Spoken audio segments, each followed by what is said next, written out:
The opinions and views shared in this podcast are the opinions and views of the host and the host alone. They are not a reflection of his employer or any other organization that the host is a member of. The host does not speak for anyone, only himself.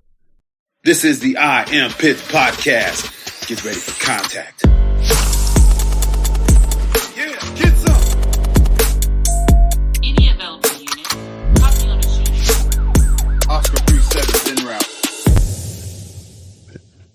Hey, what's going on, everybody? This is your boy Dex with the I Am Pitts podcast, and we're back for another episode. So this one might get a little heavy for anybody that's listening, but we're going to go ahead and get into it, So as most of you all know, I'm a U.S. Army veteran.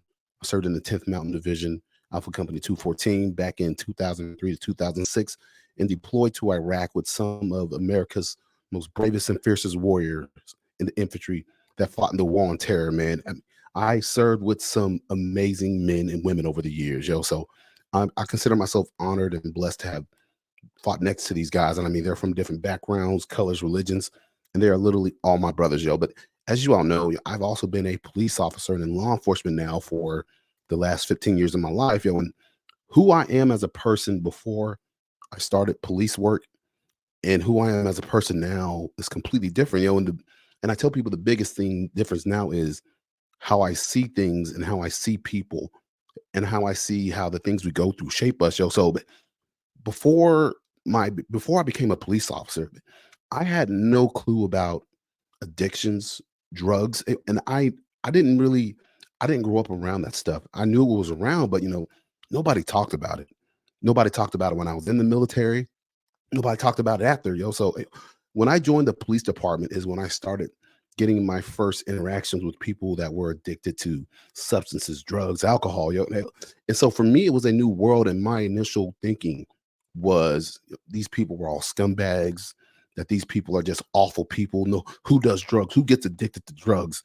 No, these people are subpar and subhuman. And that literally used to be my perception of people that did drugs, that just had addictions, that they were just bad people and that there was no place for them, no hope for them, But it wasn't until years after I got out of the military and been policing for a while, that I started getting messages from another friend that's not on this podcast, but a guy I had served with that was an absolute badass and still is to this day, But when I got the weird text message like, "Hey man, my kid needs diapers." And I remember, oh man, that's my homeboy, that's my dude, that's a fellow dragon, man. So I sent him some money, and then I get another message, like, hey, man, I'm out of this and that, and I need some money, man. Could you please help me, And then I was like, yeah, I'll help you again, of course, But like I said, and then I send the money, Then you just start looking at them on social media, and you could look at them and tell that something wasn't right, And then as I got further along in my police career, I realized that my brother at that time, he was an addict, and I had no clue, because I didn't think that people hard chargers that I served with, that fought for America, that I fought next to on the battlefield, these fierce warriors, that I never thought that they would have to struggle with addictions. That was never a thing for me. I thought that after you get out of the military, you live this high quality of life, and that you're disciplined in everything you do. And you're going to go into civilian life and be successful. And I learned that was not the case. The military prepares you to go to war, but the military does not prepare you for life war.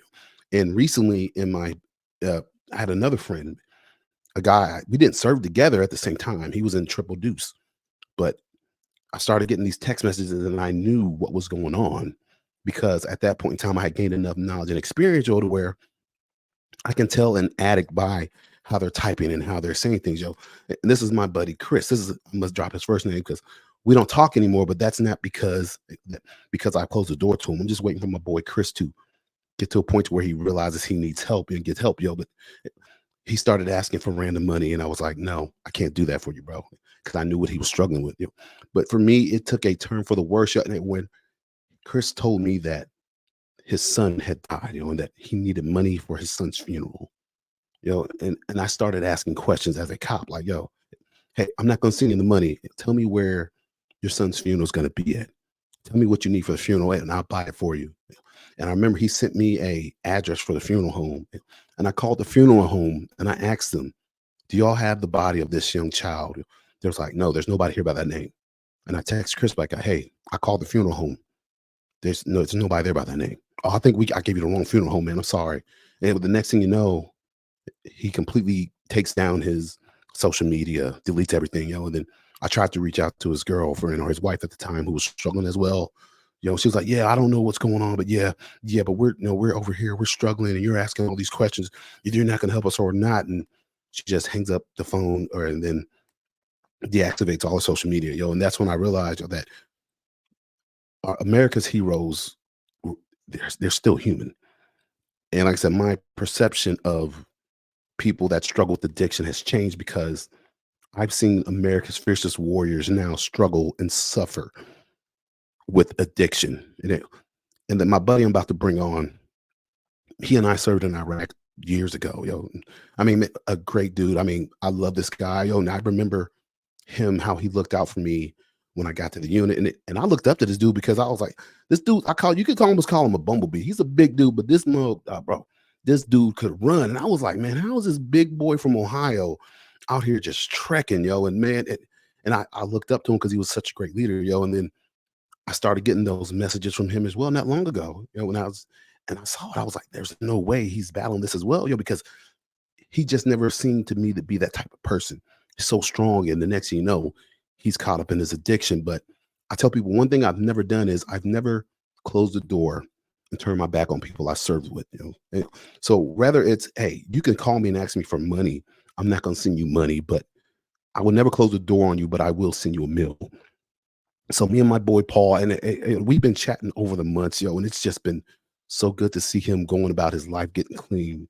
But the best thing is for me is that he came back and he's like, hey, I'm sorry for taking advantage of you. And you don't understand how, as a man and as a soldier, how much it takes for somebody that's been battling addiction to reach back and say, look, hey, bro, I'm sorry. And that's why I say I've never closed the door on anybody that I've served with, because I love these guys. And when I say we've got each other's backs, I've got your back, and I've got Paul's back, and Paul's got my back. So I'm gonna bring my homeboy Paul onto the podcast. Paul, what's going on, my man? What's up, man? I'm just sitting here. I had a intensive outpatient till noon, and I'm just sitting in my room in my sober living facility, Warriors Heart in Bandera, Texas. Man, well, brother, I'm definitely glad you're doing the things to get your life on track, yo. So, man, before we get started and get deep into your recovery, but we're gonna start at the beginning of your life, yo, and tell the people where you're from. I'm sure you all can see the Ohio State University shirt. Yeah, I'm a Buckeye, man. I was born in Springfield, Ohio. I'm 41 years old, so I was born in '82. Grew up a little rough. Grew up in a city. So I was exposed to. I heard your intro, and I was exposed to that kind of stuff really early on in my life. My parents were very young when they had me, so I would be in what you call the project buildings, like 10, 11 years old. People smoking weed, people doing coke. Just it was always around me, so it was never a taboo thing to me as I got older, But I mean, I did okay. I dabbled a little bit throughout high school. I still play sports. Went to junior college at College of DuPage, up in Chicago. So I was playing, a pretty decent level of football. I didn't ever let that stuff take a hold of me until later on in life. Man, and then I joined the Army. Soon after that, I stopped playing football. My dad saw my transcripts. He's like, "Nah, bro, you ain't gonna keep. We're not gonna keep paying for you to be up here." Man, so let me ask, man. So, what made you partake of drugs in the first place? Do you remember the first time using it? What was it? First time I ever used was with my uncle. I was 11 years old. So my aunt is only 9 years older than me. So her husband was 20, right? At the same age. So we were throwing darts in their apartment, And I looked up to him. He's a cool dude. But he's an extremely Catholic dude. So, and I say that because all the Catholic people I've met in my life, and this is nothing against Catholic people, alcohol is not as big of an issue to them as it is to some other people. Correct me if I'm wrong, but that's just how I've seen it throughout my life. Oh yeah. So he goes to the gas station. It's just me and him. I remember he bought 2 40s of Colt 45. And I'm sitting there like, why's he got 2 40s? And he cracked them both open, and one of them was mine. Man, I'll tell you what. It wasn't about the liquor. It was about the acceptance from him. That it was like a like breaking bread type thing. Bonding. Yeah, for sure. Yeah, that was the first time. And I remember I didn't feel too good after drinking that 40. I mean, it was the first time I ever drinking, and I drank 40. Especially at 11, bro. It's crazy. But that's true. Yeah, man. And then not long after that, I smoked weed with my cousin, same age, 11 years old. And that was just part of your everyday environment. It's just Yeah, how life was around you. Yeah. Yeah, it was just how life was around me. People would snicker about certain people like getting into like heroin and maybe smoking crack and stuff like that. But when it came to like weed and alcohol and even cocaine, man, it was kind of like wasn't really no big deal in my environment, So I never shitted on anybody that I seen having trouble either, because one of my aunts was a crackhead. She smoked crack forever. She's been 5 years clean now. I mean, man, that's awesome. She smoked crack forever since I can remember. And she was one of my favorite aunts even during all that. But I've seen how my family shitted on her because she was what she was going through. But I kind of understand that too, because when you're going through the stuff, like I heard in your intro, like bumming money from people and not being truthful about why you're bumming money from people, and you're playing this game that you don't really want to play, but it's the only way you know how to get what you can get next. And it's not very honorable. It's really despicable. But when you're in that mind, when you're in that frame of mind, it seems perfectly logical. That's all you can think about. It does. It seems perfectly logical. But you know what? I didn't have any like addiction problems. I would dabble every now and then, even like when I went home on leave from Iraq. I did a bunch of cocaine that deployment when I went on leave from Iraq. Because I was hanging out with my friends. I don't know if you remember, but we're in Was this your first deployment, or because I didn't? No, I'm talking about the one with you. 04. Okay. 04, because I went home during Christmas. Before we get into that, let me stop. I want people to understand at what point, when did you join the Army and why? And was drugs ever an issue? Because you got to go to recruiter and take P tests and all that. I got a good story about that, actually. So I joined the Army. I joined the Army in August of 2001. Okay. I went to MEPS, and the reason why is because when I came back from that playing football, like I said, I wasn't doing anything. I was living at my grandmother's. I was working at like a factory job, which I have I have all the respect in the world for people who work in factories, but I can't do it. I can't stand there for hours and hours and hours.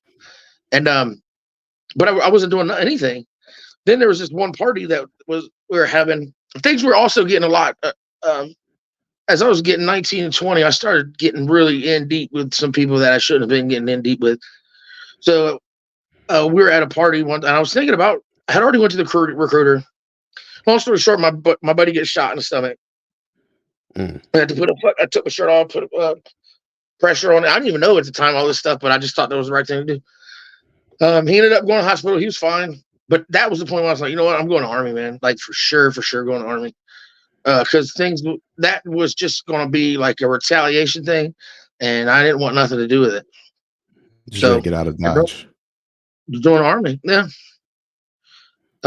Because we would have been the ones that were going back at the people.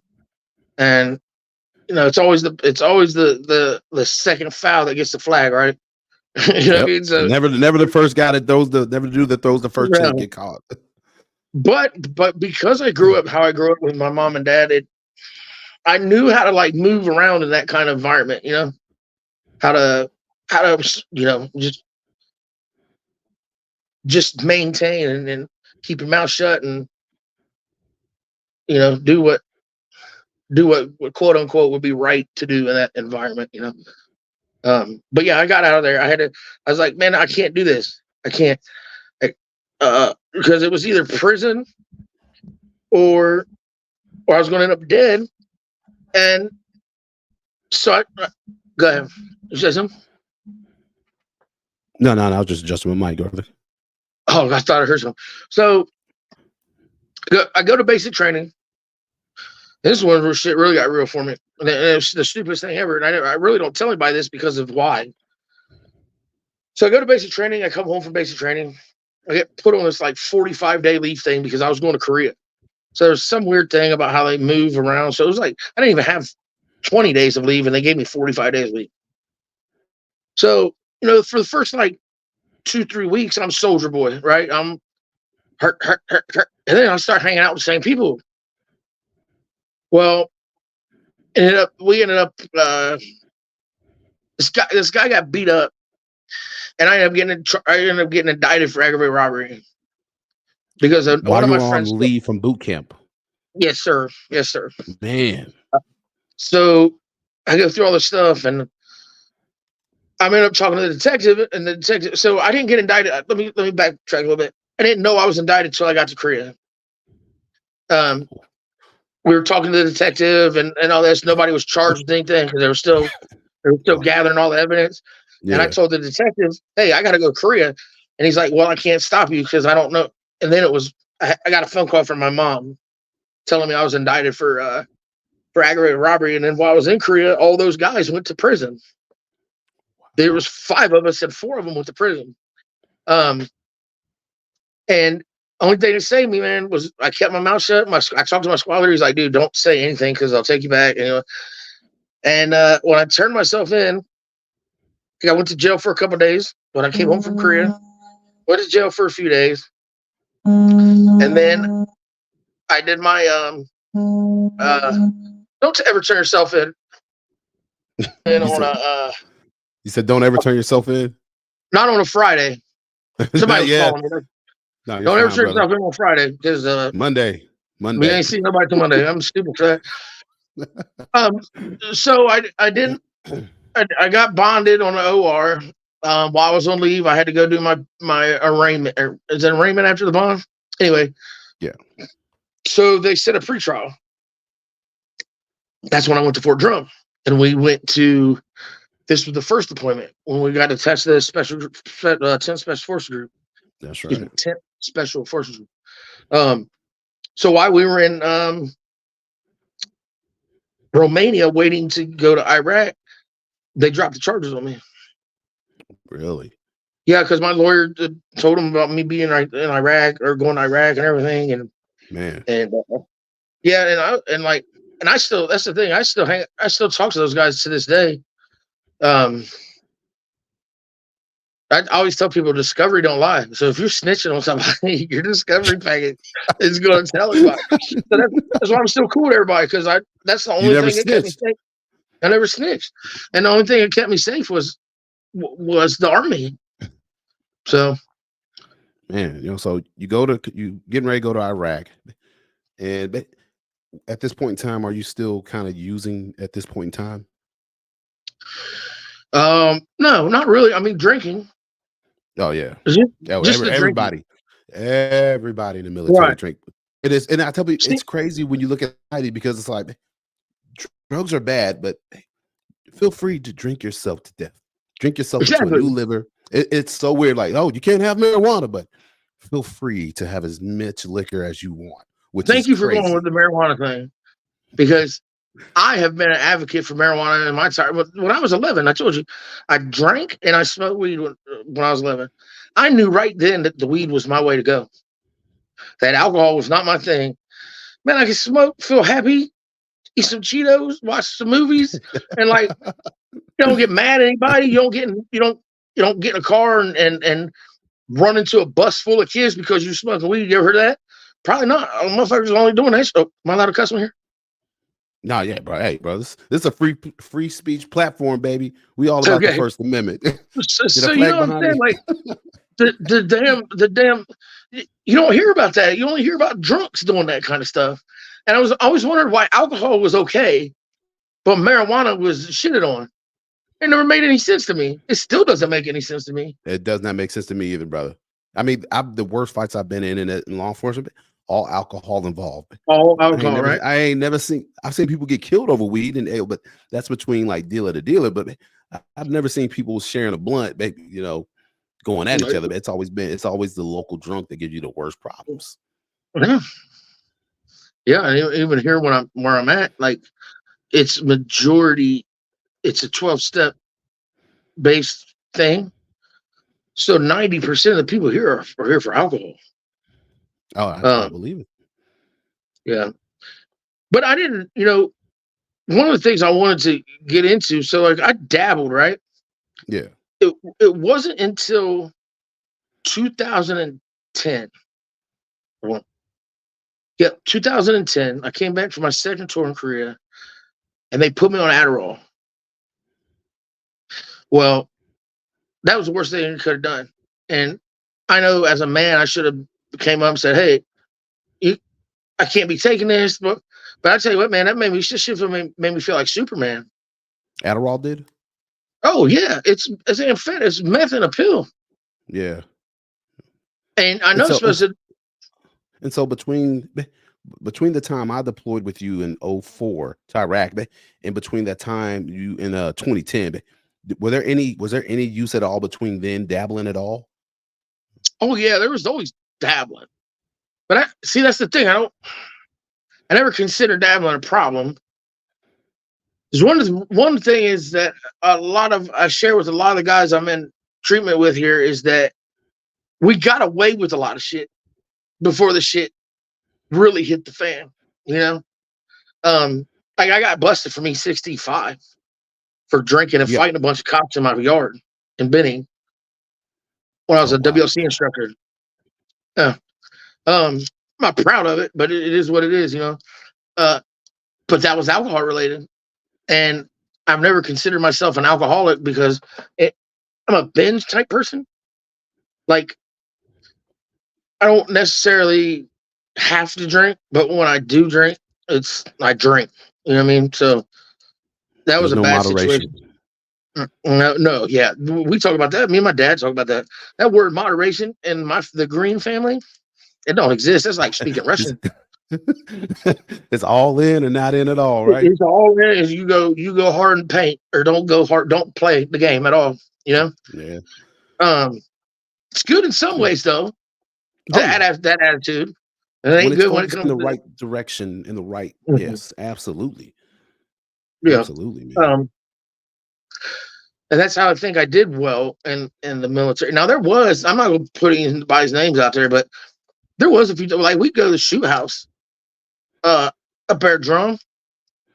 And I don't know if you remember how the shitters was like, there were like 5 that were completely open. Oh yeah. There'd be a few guys in there passing a little bag of Coke around before we went and did the shoot house. I know who one of those guys was because I remember one of them popped hot. I think it was either right before we deployed. He popped hot, but he confessed about it and he actually got promoted. Yeah, probably him. If it's who I'm thinking, he's doing well for himself actually. I think he's somewhere up north, correct? Yep, he's somewhere up north. He's doing pretty well for himself. He's doing. Hey, bro, I'm just saying, man. I'm not a proponent of cocaine, but he's done all right. He's done all right. Cocaine's a hell of a drug. Hell of a drug, man. I'll show you this shirt I got. Yeah, but it's just so wild. Like when I look at people like you in the military, I'll bet like, bro, you are an absolute stud. Like you could run and you're a big dude. And I was just like, man, how is this dude out here outperforming me and everybody else, man? Like I looked up to you like, man, I would see him on the runs. Like, I want to be like Greene. Like and I was just like enamored with you. Like, this dude is a leader. I He's out here appreciate getting that. after it, man. Yo, I, and you always treated me well, yo. So I was like, man, what I gotta do to be like Greene, yo? And it's just I just still I've had so much respect for you over the years. And man, just as a leader, and I still that respect has never left, bro. Just because of who you are as a I person, man. appreciate that, man. And that's one of the things that like I deal um, with this addiction and the things that I've done and the bridges that I've burnt of people who looked at me like that at one point that don't look at me like that anymore. Um, and the 12 steps you have the eighth and ninth step you have to write um, a list of people you need to make amends with, and then you have to try to make those amends. And I'm scared, man. There's some people out there that I'm scared to. There's people out there that don't even know. And I don't know if you remember the only reason, and this is not now maybe this is God's work because you had made a post about the person you were talking about before. Do you remember that? Yeah, I do. And I remember you And thought I was I talking was about you. freaking out because and then I messaged you because I thought that was about me. And I thought, oh my God, he figured me out. Like, and then it's like a big slap in the face. Like, why would you do that anyway? To such a good dude, like try um, to you know try to come at somebody at some angle and let them know that especially people that I respect. That's the hardest part is the people I respect that I've lied to and just like that don't know. I don't want them to know me like this. I want them to continue to know me like the way they see me before. That's why I'm doing what I'm doing now, honestly. And it ain't it's for me, but that's part of it being for me, is to get that respect back, that self-respect back, you know. Let me ask you. You used a very strong word. You said fear. Like you're afraid to talk to these people that you've hurt in the past before. And you've been on how many combat tours in the Middle East, man? What, 4, 5? For 4 combat tours in the Middle East. You have faced insurgents, man, IEDs. You've been in the most harsh environments known to man. But you fought in the war on terror, America's longest war. So what is it about you being able to face death being easier than it is to face these people that that you've had all these interactions with and served with over the years? What makes that so much harder? so I think you kind of covered it in your in I don't know what you call it, the introduction or the monologue. Yeah, Basically, yeah. these are guys that I love, that I would die for, that I would that I know would die for me, and some of the hardest people I've ever met in my life, some of the most loyal people I've ever met in my life, the most genuine, honest people. Why would I ever want to do them dirty? And to face them and let them know that I'm scared that they won't be responsive. I'm scared that they'll tell me, "Fuck you, you did what you did," and if they do, that's on me, right? Like they don't have to make. They don't have to. I'm the one that's supposed to try to make amends. They don't have to make amends. They can tell me to f off, and that's fine. But it'll hurt. It'll definitely hurt to lose a relationship with some of them people. Um, and there's a few people from Drum that have texted me and messaged me about borrowing money and they need to talk to me, and uh, one of them is somebody I respect a lot, and you know him too. But we are still like really, really good friends. But to know that he knew and he found out without me saying anything scares me to talk to him because, like you said, I'm not afraid of a man. Like I'm not No. afraid of man, and I'm afraid that my best friends and my brothers, like you said, my brothers, uh, don't get this whole thing. Like you said before about before becoming a police officer, you didn't realize, like, you thought that all drug addicts and drunks and all that stuff were just bad people, right? Yeah. It's not that way, man. Like, I live here with, the majority of people I live here with are special forces guys. I remember you telling me that, and I was like, you know what? I'm not surprised, because they Yeah, got some hard jobs, brother. right. And it's what it is turning to drugs. You asked me this earlier, and I've been thinking about it. I don't want to feel, because what I feel is constantly bad when I'm sober, right? What I feel is all anxiety, is all like depression, not just anxiety, but the fight or flight is just constantly on. Um, it's just everything bad. And I'm like, why would I want to feel that? So I don't take drugs to get high. I take drugs to get away from the other shit, you know? And then we've also talked about, because one of the things we talk about here is that there is a part to this that is very adrenaline, like the chase of it. Oh yeah, the Like chasing the high. well, just to get it. Like, not even the high, but to get the drug. Like going into trap houses and shit, going places I know I shouldn't be in. Like meeting shady people in a fucking alley. Like that shit gets my. It's like Gets you going, it's especially like for somebody from the warrior class, man. yes, that's it right there. That's it right there. Doing the drugs is just the fucking cherry on top of all the other shit. Yeah. And I know that might be contradicting a little bit, but that it's just the truth. Like It's not contradiction. Hey, dude, but why do you think I'm still a police officer after 15 years? Why do you think I was the only guy in Louisville Metro Police Department during 2020 to come back in the middle of the riots? Because I live for that type of shit, man. it's crazy, huh? It's just something that's ingrained in us. I like living on the edge. Like you, I can't work in a factory.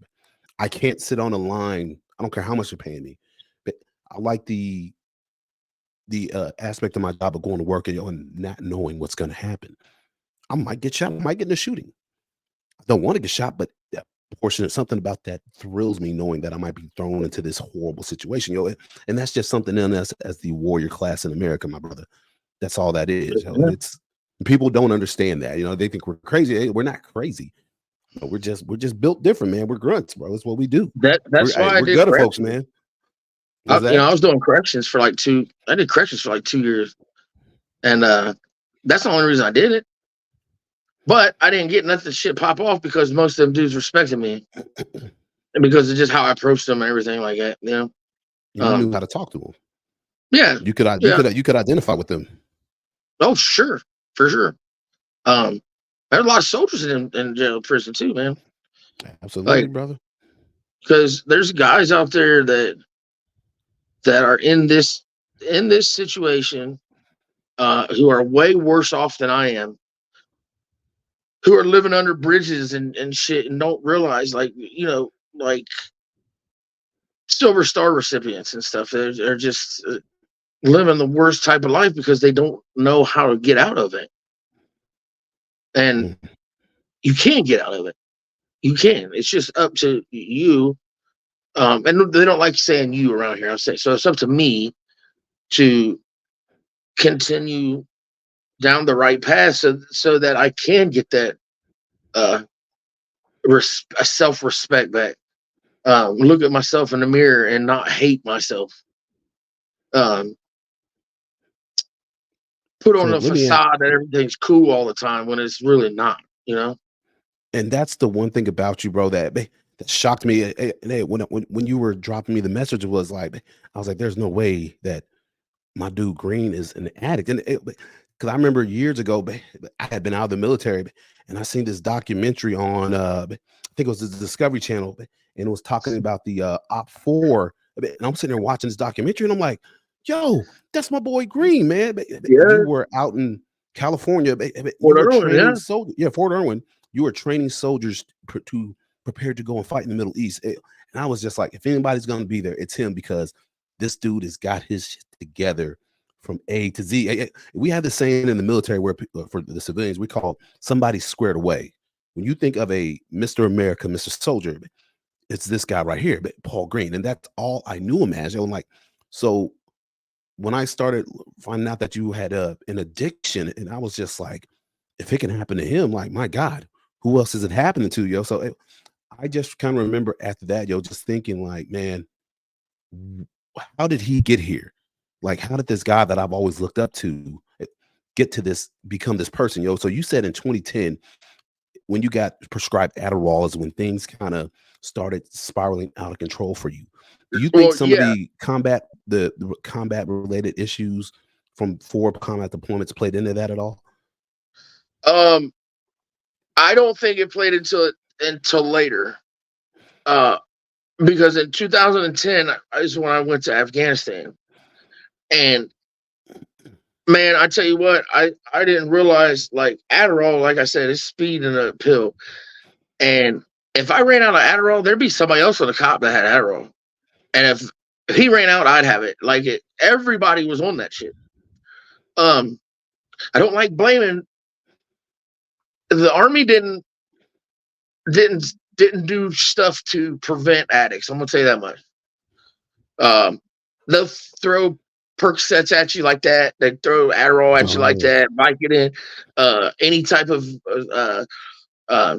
sleep meds or Xanax, or the Army would throw it right at you. Like, here, take this, and with no questions asked.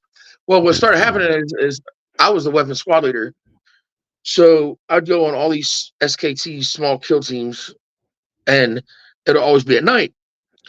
So, man, I'd stay for like 4 or 5 days at a time eating these Adderall because I was doing these, and then I'd crash for like 3 or 4 days, just be out, and then go back and do it all over again. And then I feel like they did that on purpose to keep everybody going, because it wasn't. I mean, maybe other people didn't have a problem with it like I did, but there was definitely other motherfuckers speeding on the outpost for sure. Yeah. Back to what you said about that kind of stuff, the past deployment, the memories and stuff, that didn't happen until everything slowed down. Yes, absolutely. Once my op tempo stopped, that's when everything from the back, like, it was like a slinky that just caught up to itself. You know what I mean? And then that's when I started doing other shit. That's when I started getting into coke more, smoking a lot of weed, hanging out with the people that I was hanging out with before. You know, but I'll tell you something about those kind of people, man. They're some of the realest people we ever met. Oh, 100%, bro. They keeps it real, man. Right, and I'm all about that, man. Like, my circle, and I say that, and then I also think in my head, like, well, you're burning people for money, and that's not very real of you. But I'm just, they tell you straight up, hey, you should be doing that kind of shit. That's not how a man should be moving, and stuff like that. And they're, like you said, keeping it real with you. We might be doing blow together, but they're spitting the truth, right? You know what I'm saying? Like, telling you, you're fucked up. But wait a minute, you just did the same shit I did. You both doing the same shit. What the fuck? Is there a single incident or moment that kind of started your downward spiral to where it got you to the worst point? I would say probably when I separated from my wife. And I know y'all were together a long time, brother. Yeah, we were together 18 years. I remember you leaving Fort Drum. Hey, like, we get like a 4-day weekend. Like, hey, I'm heading to Ohio. I'm like, bro, it's like 12 hours, dog. And it's like, yeah, I go. So we married 18 years.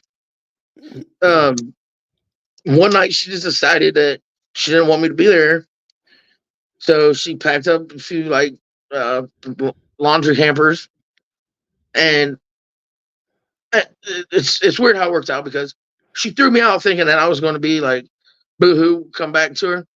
Well, a friend of mine had a condo that he wasn't using because he got in a fight with his wife. So he started leasing his condo Well, then he went back home, so he had it was like a whole furnished condo. So I just started renting it off of him. But what happened was my wife was my leash. My wife was my voice of reason when it comes to this drug stuff. Like, she kept it to where she didn't drink, smoke, nothing. Completely clear of anything. And here you got this fucking douchebag who's like about it all, you know what I mean? But she did a really good job of as annoying as it was at times, it was I needed it. Because then once I got on my own again, everything started going downhill because I didn't have nobody telling me no. I didn't have anybody telling me I couldn't do it.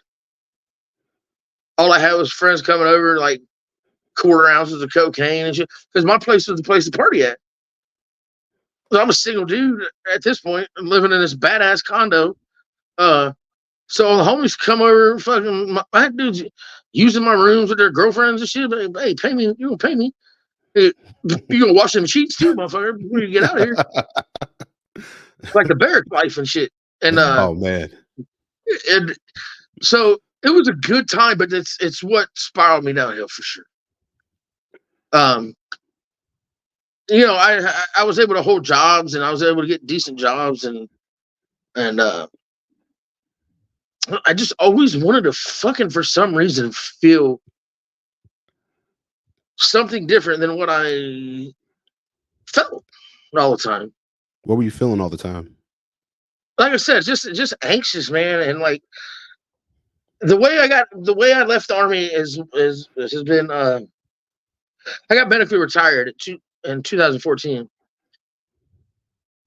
And I was supposed to have like 2 years or 18 months to get my affairs together and all this shit and everything in order to be able to leave, right?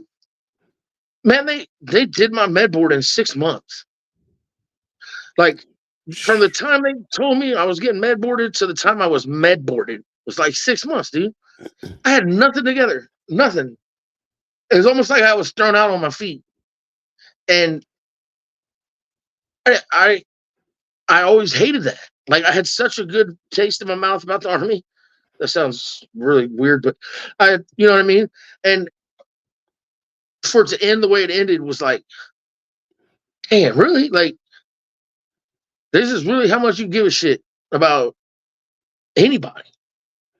Like, I was an E6, was really high up there, but if they did that to me, what they do to fucking sergeants and privates and specialists, just toss them out. Yeah, pretty much, bro. Like, they got another body to fill that spot. Yeah, and it's like it's so weird because you gave everything to these motherfuckers. Everything. Like, your family was second.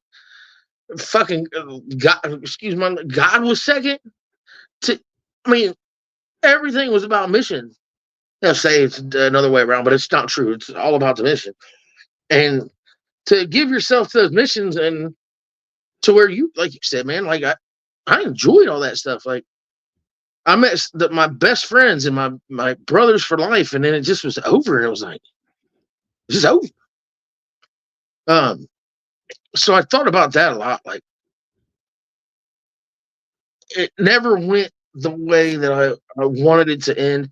And not only that, the jobs that were being offered to me was like, I was a leader of men.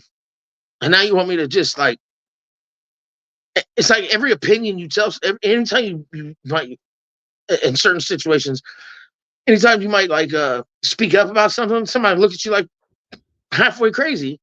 And you're like, look, dude, in my head, I'm thinking, I got so much more experience in life and so much more experience in like, you know, I might not be great in maintenance, but I can manage all the maintenance people.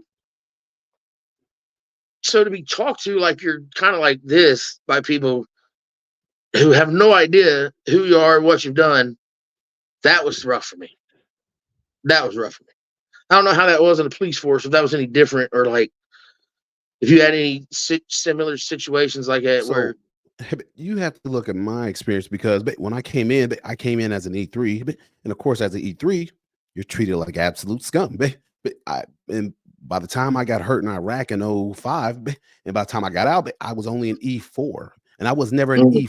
E4 in a line unit, yo. So all I'm used to and know is being yelled at, being told I'm crappy at whatever I'm doing. You ain't shit.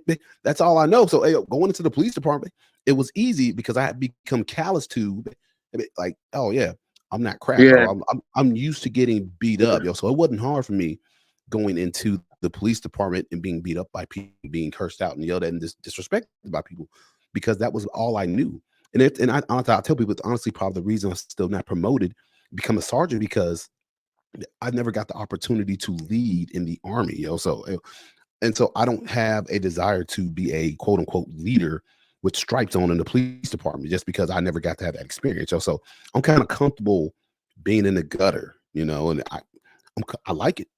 It don't bother me, yo. So it's just kind of part of my life and what I do, yo. But and the thing is, I'm also, like I said, I don't have the leadership experience from the military, but I've learned to lead in other ways by how I live my life. And I tell people, I don't need chevrons on my shoulders in order to influence and Yeah, inspire man. and lead people.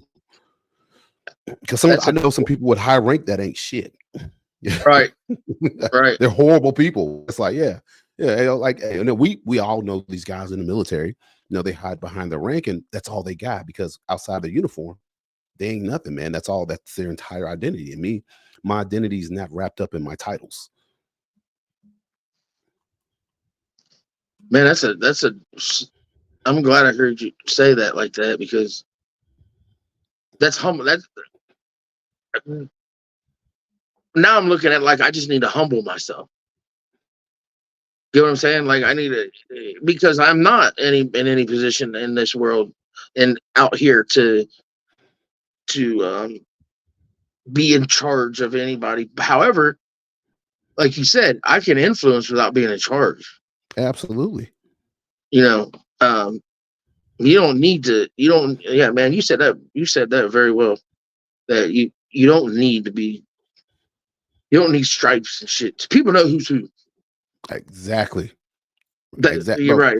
Yeah, you don't get respect by taking a test, bro. You get respect by how you operate out in the field. Right. Because trust, there's.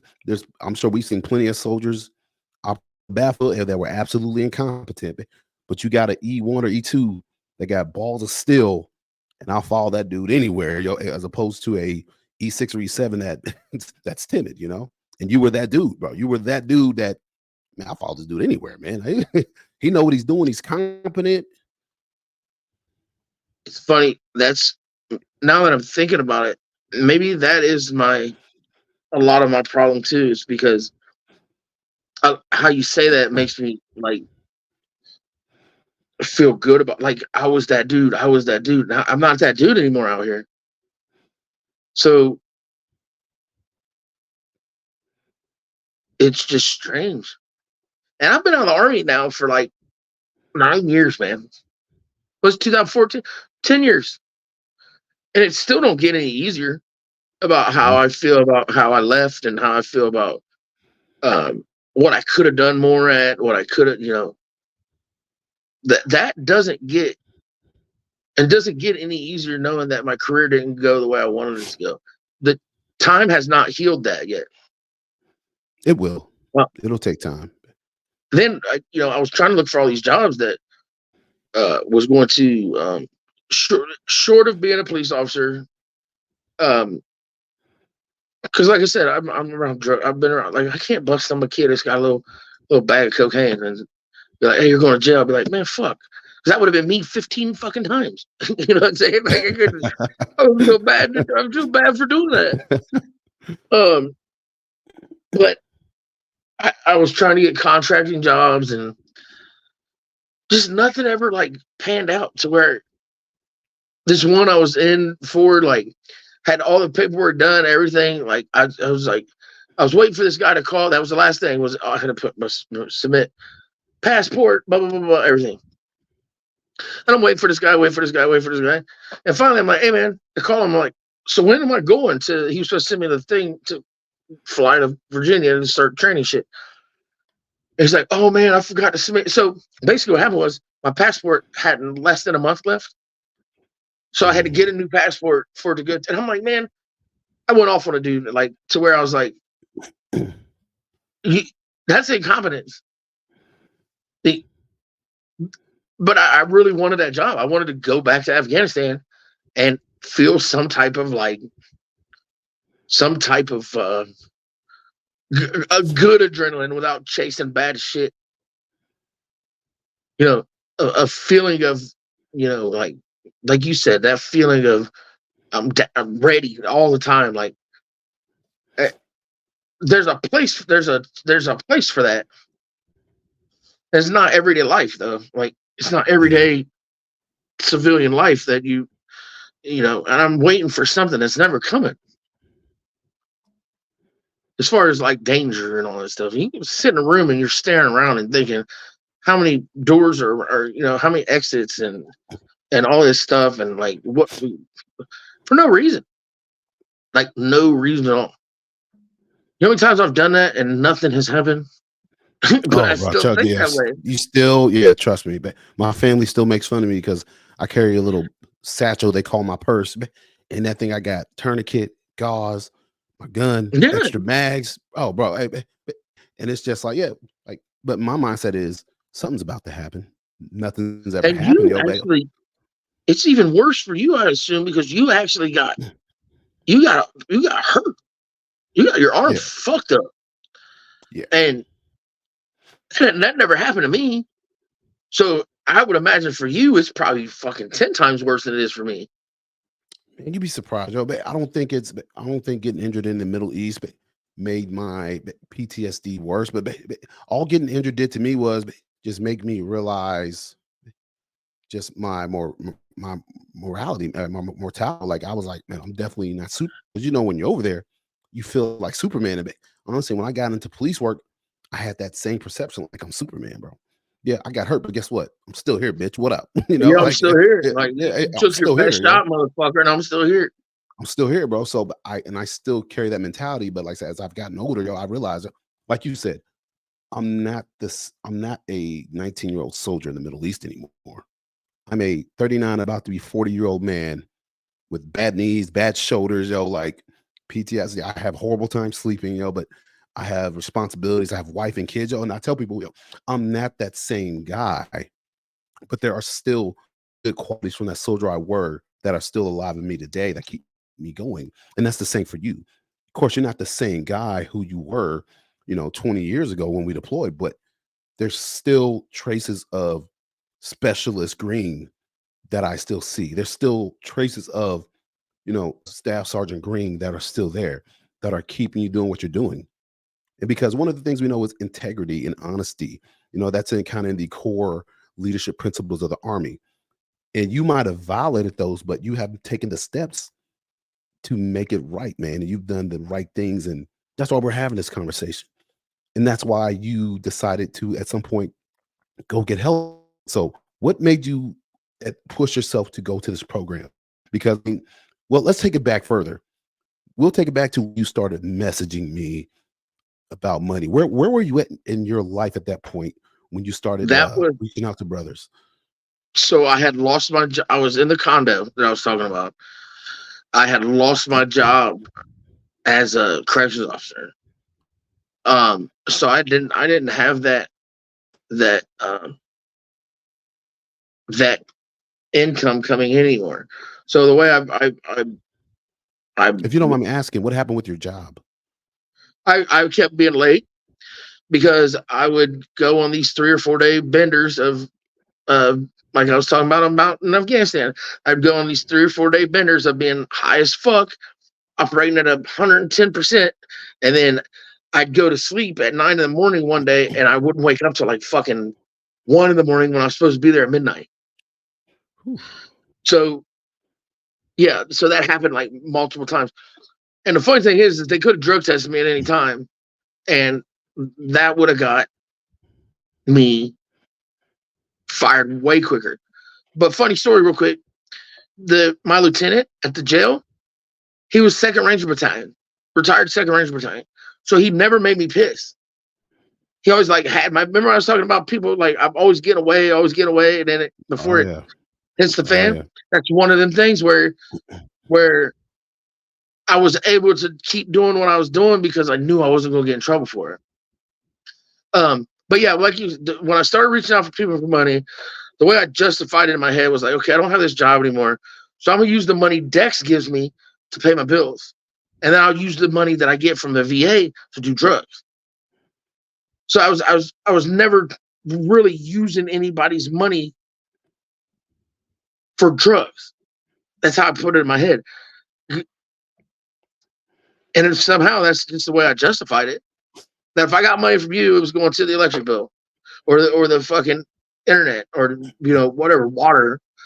And then I just save the money from use that VA money and buy dope with it. Because I'm at 90%, so it's $2,500 a month. It's a pretty good amount of money to buy drugs with it. So that's the way I justified it, and that's when I was at my lowest, man. Like me sending up them texts or messages. That's why I didn't call nobody. I sent in a text because it wasn't as personal. Like I knew how shitty it was. I knew how like wrong it was what I was doing. That's just I didn't know. And then when the fucked up thing is that I got to say this, and I'm being honest, is when it worked. Is when it was like, okay, it worked once. Now since I went to him, I'll go to him, and I'll go to him because he don't talk to him. He don't get what I'm saying. Like that's the you started mapping it out. It's what's fucked up, man. It's so like grimy and dirty and like just off the rails, just insanely disrespectful to brothers that I love.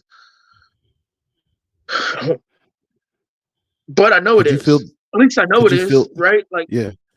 Could you feel the guilt, despite of the addiction? Could you feel the guilt and shame of what you were doing before the high?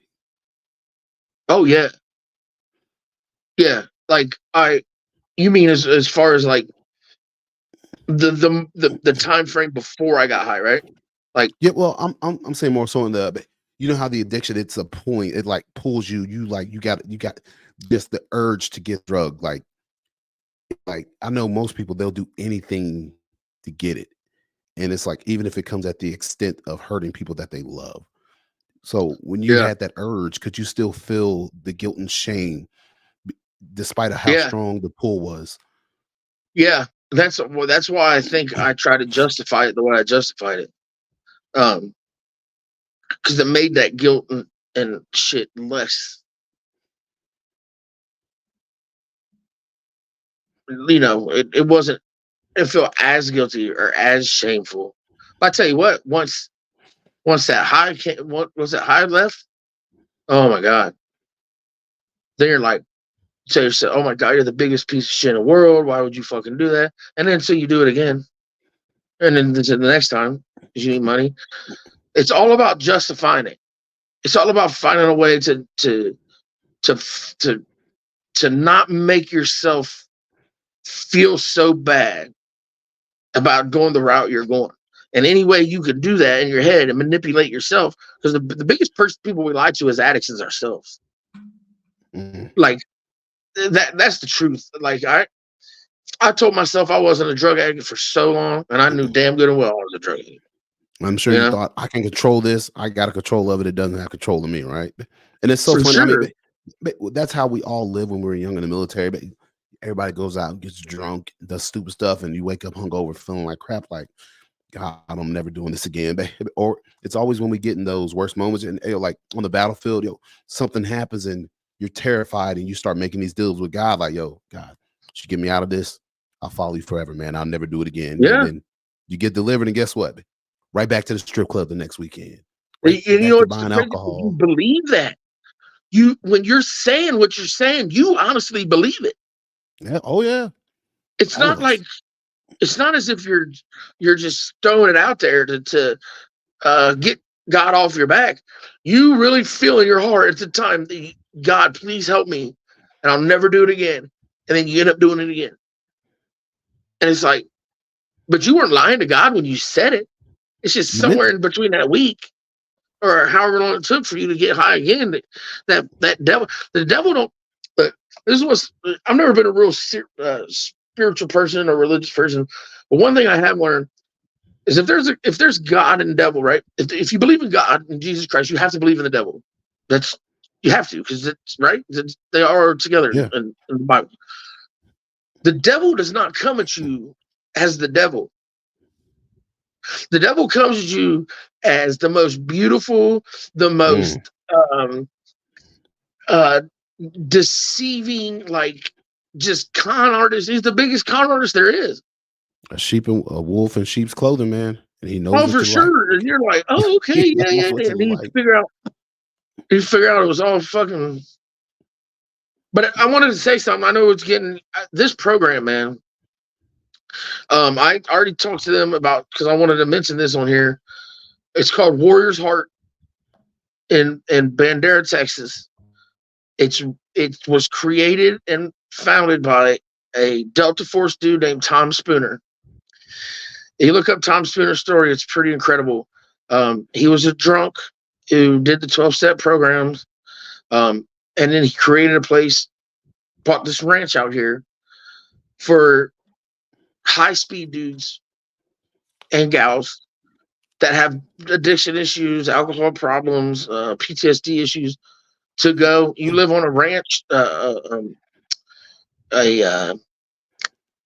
it's an old place for like where corporations brought their people for team building stuff like that. So there's all these Okay, yeah, right. bungalows and all these big TV rooms. So you go and you do class for a certain amount of that time, right? The normal stuff. But then they have all these electives that you do that you don't really realize is therapy. They got art. They got a shop where you can build swords and whatever you want to do in the shop. Make flags. Big. Wow. The gym. They got yoga. They got all these different things that I think there's a couple more that I can't think of right now. But there's a canine program. See that? See that guy right there? Yeah. That's my Check buddy him out. Romeo. I got him from. He's my service dog. You get to train. You can train your own service dog and take him home with you. Wow. Then once you get out of there, it's a 42-day program. The VA will cover it. TRICARE will cover it. Once you get out of there, they bought a hotel that they turned into a sober living facility. So I'm living here in basically a hotel room with all my stuff, my dog. I have to abide by some rules, but it keeps me sober. It keeps me in a positive space, because I'm still here with all these dudes that I know aren't dirtbags, you know. And then, you ever heard of MERT? What is it? It's called MERT. MERT. No, I have not. So I'll tell you more about it, like even after because I don't want to get too far into it because I don't know as much about it as. But basically, it's this thing. They put these micro things on your head, and basically what it does is it has these electric and magnetic waves that like it figures out somehow how your like PTSD thinking and your brain waves. You know, like if you take drugs for so long or you think a certain way, it actually creates like a divot in your brain, like a railroad. Right? It physically changes your anatomy. So what this thing does is actually supposed to bring it back. Bring it back to where it's normal. Now there's guys in here that I just started it, but it's the only reason I'm bringing it up is because it's done here in the sober living, and it's not done anywhere else that I know of. And it supposedly works for people, man. It helps their PTSD. It helps just the way they think about themselves. Because this is a good place, man. And I hope anybody listening to this has struggles. There's been a VA programs where the VA programs are just kind of shitty. A bunch of people that jump in VA programs that, you know, you kind of find yourself thinking like them. Like, am I like this guy? Like, am I, you know, a guy who was maybe in the Army a month and then now he gets to go to all these VA things. So you whereas there's a couple good dudes, there's a bunch of turds at a VA program, and there's a few guys sprinkled in that are good guys. Well, this place is like 99% of the people are guys with careers and all that kind of just good people. maybe one or two guys that shouldn't be here, and they get filtered out of here because they don't want to do it the right way. They're not giving me anything to say this right now or nothing. I just firmly believe. I hit 90 days sober a couple days ago, and that's the longest I've been sober since 2010. And I'm proud of you, my brother. Absolutely proud of So, you, man. Congratulations. And you're going to keep going and go much further, man. So let me ask, so what was there a certain or specific incident that broke you and made you decide I need help? And you found this place. so yes, I got evicted from that condo. So Just the same condo I was sending you food to? Yeah. Ah, okay. Yeah, that was all real. That was all like you were sending me. I believe that. And then you sent me food to my parents' house, and that's where the straw broke the camel's back, because Really? I had not the food thing, just that I was at my parents' living in a bedroom. It went full circle back to before I joined Army. Basically, it was like back to living in a bedroom. My parents taking care of me. It just wasn't the way I wanted to be, man. And I had a friend who I worked with at UPS. So I was a UPS driver for a while before the corrections. And this guy asked me, I was talking to him. Actually, I think I asked him for money. And his name was Brent. And he said, dude, I went to this place called Warrior's Heart last year, however long. And he was sober for like 9 months. And for him, that was like, he goes, Paul, it'll change your life. And I was like, what else do I got to lose? The only thing it was is, you pay your own plane ticket and stuff to get here. So I didn't have that money. So I ran it by my dad, and he's like, hey, we'll cover it. I think they just want to be out of the house, or their house. Yeah, say mom and dad trying to walk around naked, man. You interfering with the game, dog. Right. Oh, man. That is so true. But no, my dad was, what was crazy is because I was at the lowest place I've ever been. Here I am, 41 years old. I own nothing. Anything I did have was taken away from me because of my lack of just being a normal person and handling business affairs and handling things that you're supposed to handle the right way. And what else did I have to lose?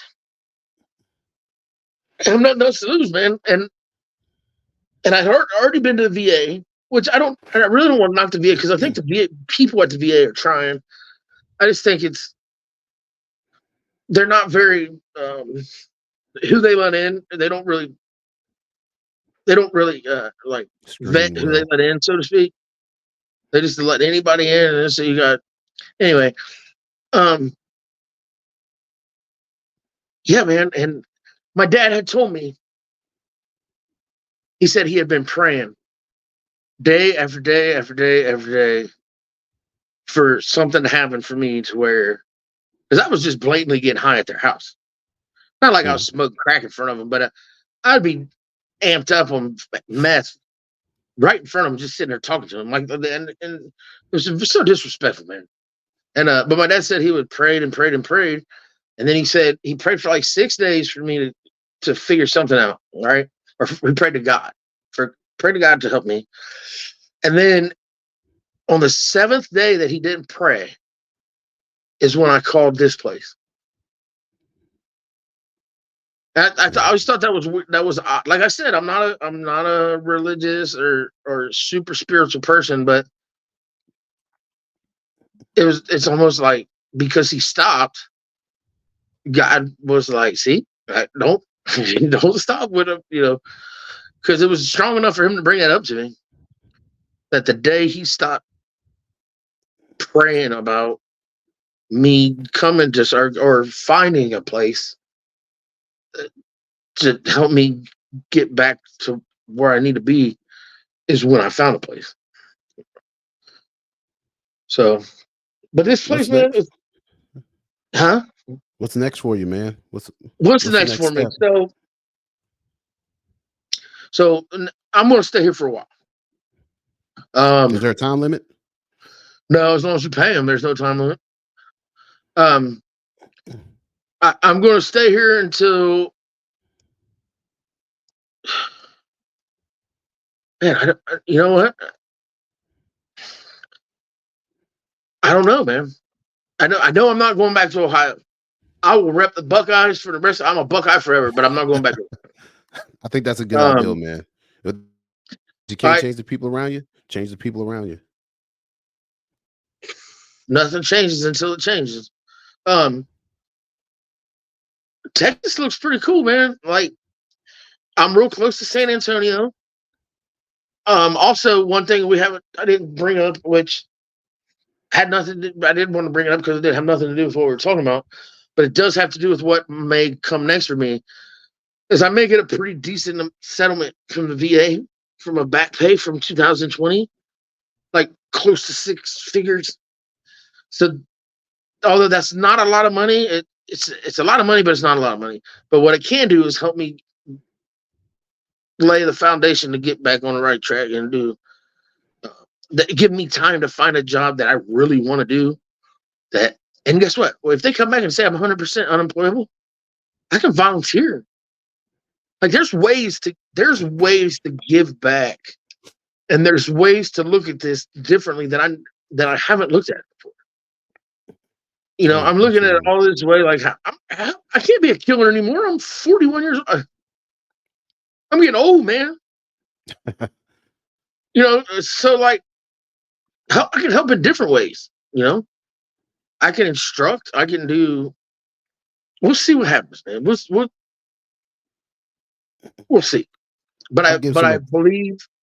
I believe for the first time in probably 3 years that it's going in the right direction. You absolutely are, man.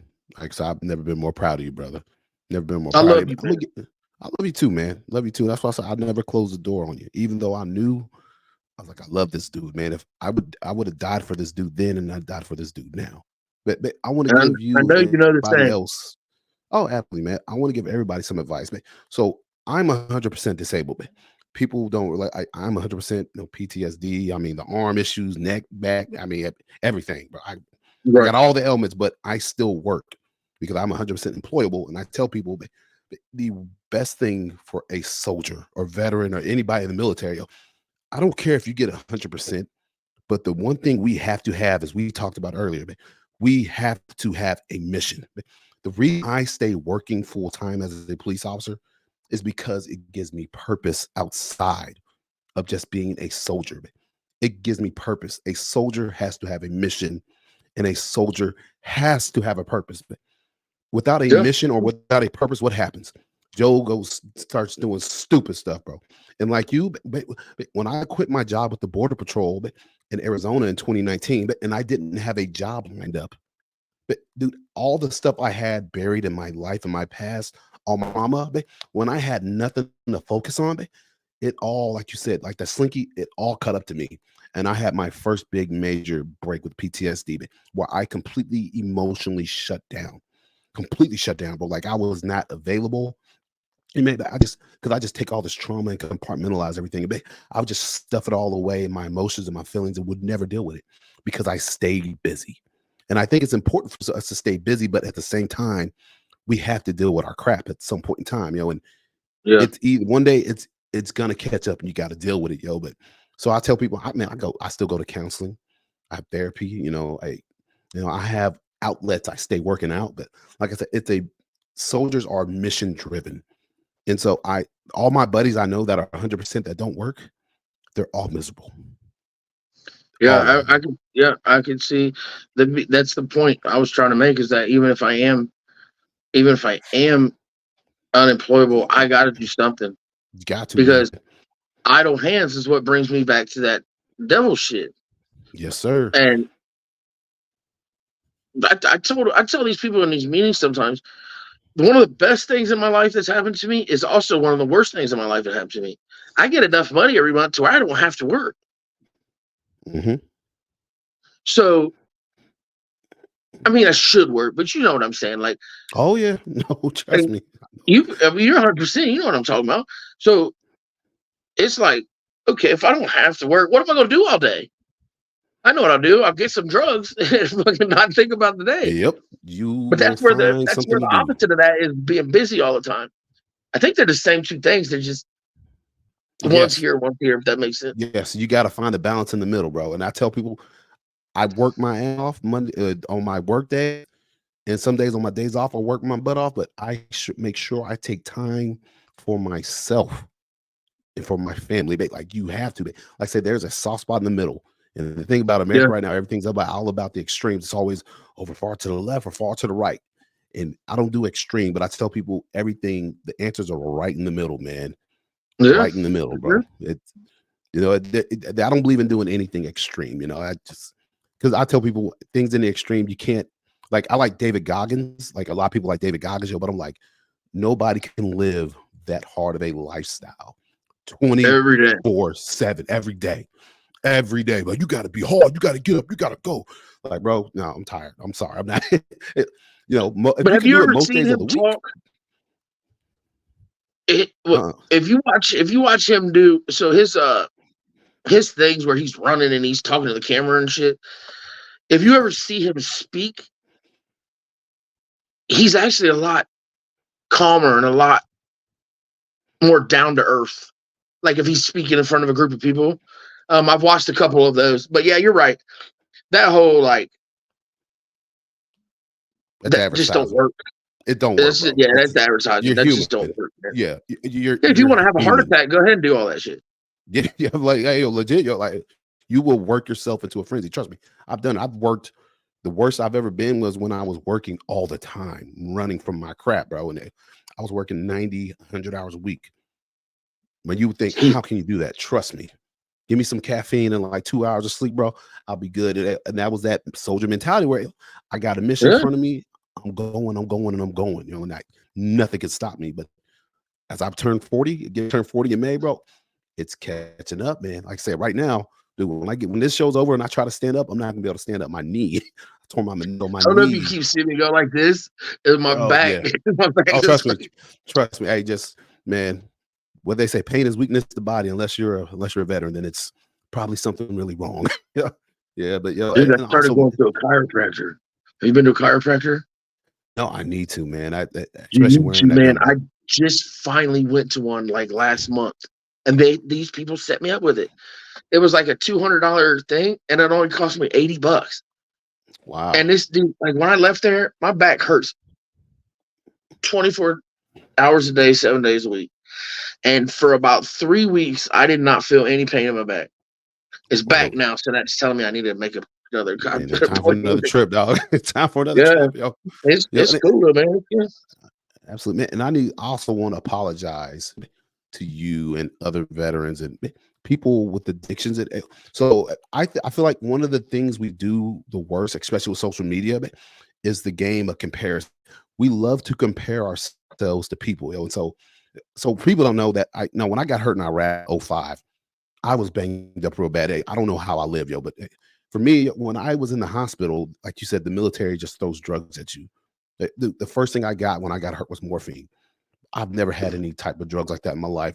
It was the best feeling in the world, yo. And so they're just digging, giving me morphine, Percocets, morphine. I had an addiction at that point in time, and I didn't know it, because I want the morphine. I was hurting, but I could have done without it, yo. But I was just like, give me that fresh push of You wanted that feeling. morphine. I wanted that feeling, yo. And so, and then when it was time for me to go home, I was like, hey, you can't leave until you get off the morphine, And I was able to quit cold turkey, and it was miserable, miserable. But here's what I did wrong. I was able to stop cold turkey, and because I stopped cold turkey, and I was able to fight off the demons and the addiction at that point in time, I looked at everybody else that couldn't do it as less than me. Like, why can't I could do it? Why can't you do it? And I feel like that is the worst thing and the worst attitude that anybody could have. And I ain't gonna lie, I carried that mentality with me for so many years. So many years. Like, man, I don't feel bad for these people out here on the streets. I don't like, yeah, you had an addiction, guess what? So did I. I kicked it. But everybody's got a different level of trauma that they bring, bro. And I apologize to you and anybody else that like I said, I've had that mentality for years just because the game of comparison. But the thing is, it's easy to compare yourself to somebody that not doing as well as you. It's so much harder to compare yourself to somebody that's outdoing you every day, bro. And the truth is, at the end of the day, man, we're all just people. We've all got issues. We've We all all got have our struggles. own paths, man. Everybody, bro. And I know what I We tell all have people our own about paths. now. You know? I tell people I don't trust any man without some sort of vice in his life, bro. I do not. I tell people I stand. I do not. I don't care. I know some. I'm with you. I'm with you, Hey, man. bro, it's something. There's something in your closet that we don't know. There's some, yeah, and it's gonna be way worse than somebody doing drugs. I bet. And that's why I tell people. As a Christian, I tell people I'm a Christian, but I struggle. I like alcohol. I do. Now I don't struggle with drinking as bad as some people are. Like, I have a bottle of bourbon. It'll take me a month to get through it, but I'm in control of it. But that's kind of my vice. Women, looking at women, it's kind of my thing and my vice, But to the people that don't smoke, that don't drink, you don't have an issue with looking at women. You don't gamble. What is it? Something's there, right? What's really What's going on really, there? hey, bro, what's really going on? Hey, I'm because with you, man. hey, but nobody's that squeaky clean in this life. So I There always isn't avoid the anybody. dudes. Yes, I can't understand. When I go to churches and you see these picture perfect people, I'm like, yo, I'd have been to y'all's houses on domestics, man. I know you're beating the mess out of your wife. Right. I I've stay said away. something similar to Yes. that. I say something similar to that because I'll go to a church we used to go to this church that was in my parents' hometown. Well, my hometown was real big church. And a lot of the people I went to high school with go there, right? And I know I'd be sitting up with some of these dudes on Saturday night, fucking blowing rails and just be all geeked up. And then I know what I was doing at church. I was going there because somebody wanted me to go there. But these guys would be there with their wives and kids and shit, like nothing fucking happened. And I'm like, you motherfuckers, like, be you, just be you. Be real, be honest, man. But see, that's the thing. Those wives and they would look at me like I was some kind of The monster. bad influence on their husband. I didn't call him. He called me to get cocaine. I didn't call him to give it to him. He called me to find it for him. And you're lucky I found a good. It's good if he calls me because I know the right people to go to, so he don't get fucking fentanyl and shit. That's why I'm still alive. Yeah. I got so many friends, bro, that are dead because of fentanyl, and damn, it's sad. Like, yeah, it's I think people who put fentanyl and cocaine or put fentanyl and heroin or fentanyl or press pills with fentanyl, they need to go to prison for murder. Absolutely, bro. And it's an epidemic, bro. We see it. I see it every day, almost every day, man. That's why we carry Narcan with us now. Yeah, I had a Narcan dude at my condo because he's I'm trying to think. He big ass dude, man. He was like 6'5", probably like 300 some pounds. This motherfucker should have played defensive line for Buckeyes or some shit. But my buddy brought him over, man. He's sitting in this chair, and I'm a people. I watch people, so I'm gonna watch you. I'm gonna watch you regardless. And I know my buddy bringing him over. If my buddy says he's cool, he's cool. I trust that about that guy, you know. Well, what I didn't know, and my friend didn't know either, is dude ate a bunch of pills before he came over, and they were fucking fentanyl laced.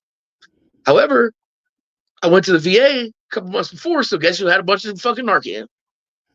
So this big fat motherfucker falls out. So I'm Narcaned him. He come to. I called the ambulance because I've learned you call the ambulance. You don't call the police department. That's you straight call the ambulance. The ambulance, if you straight call them and the police department comes, or the police department comes first, then it becomes a fucking situation. But if you call the ambulance first, that's a little trick for all you people out there.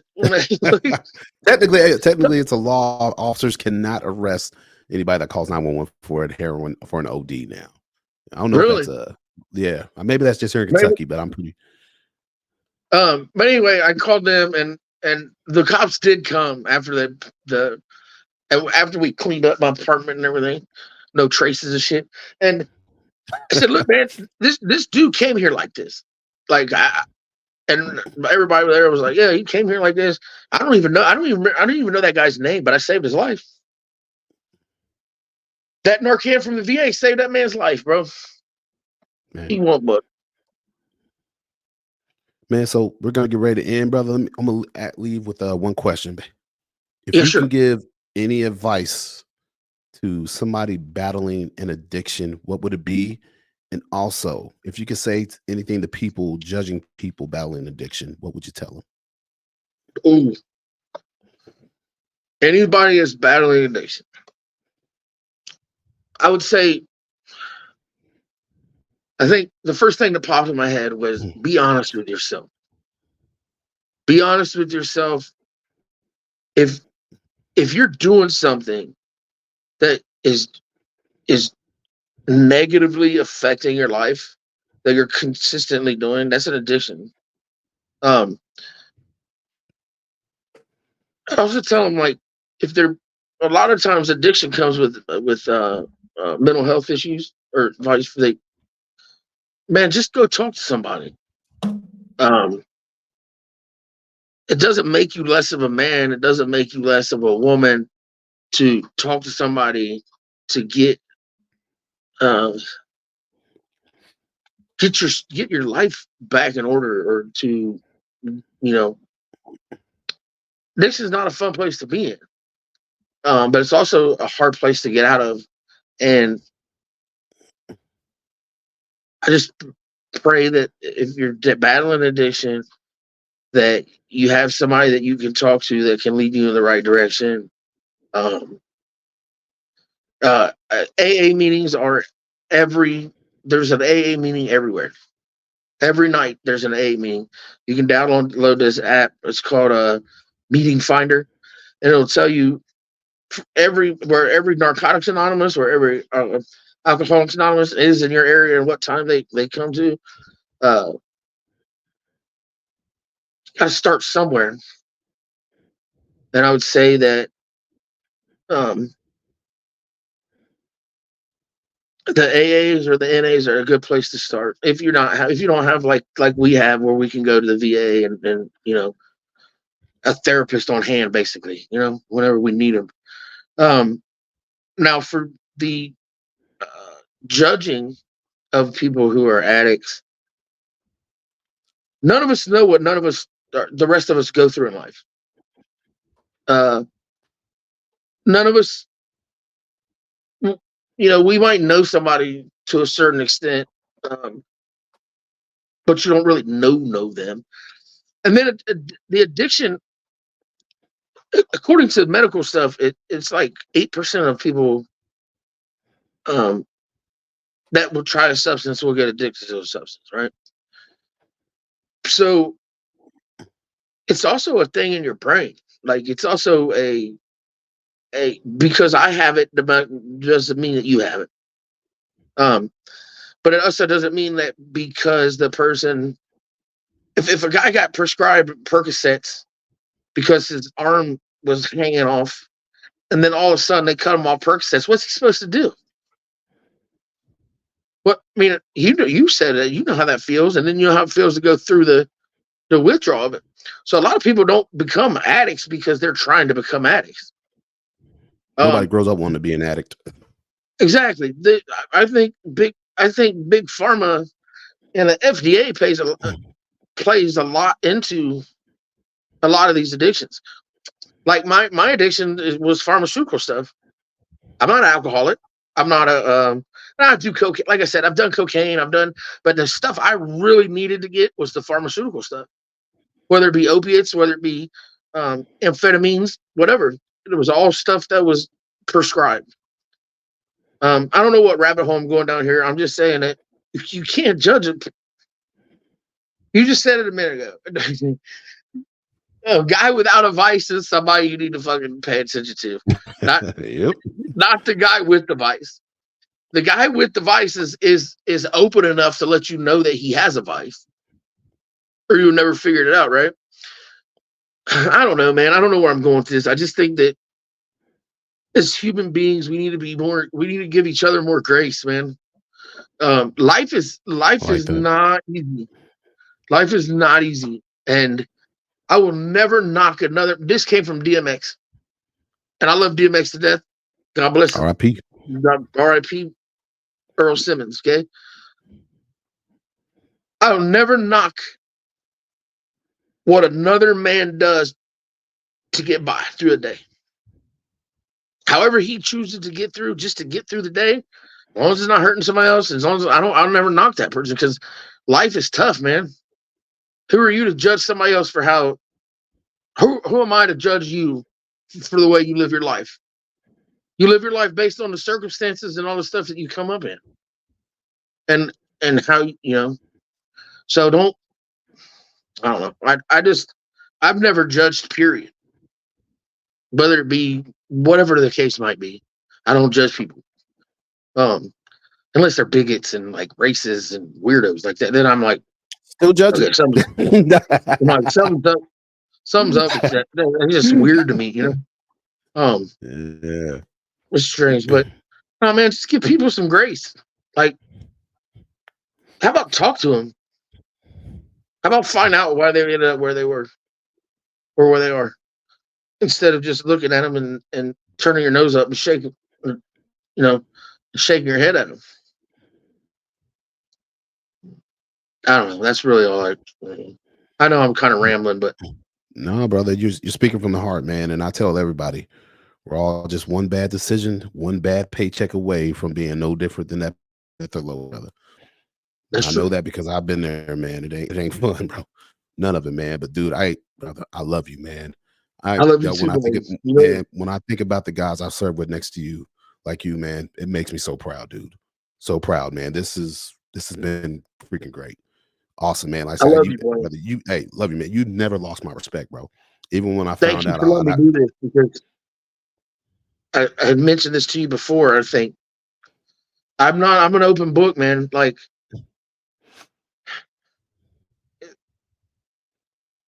I'm not ashamed.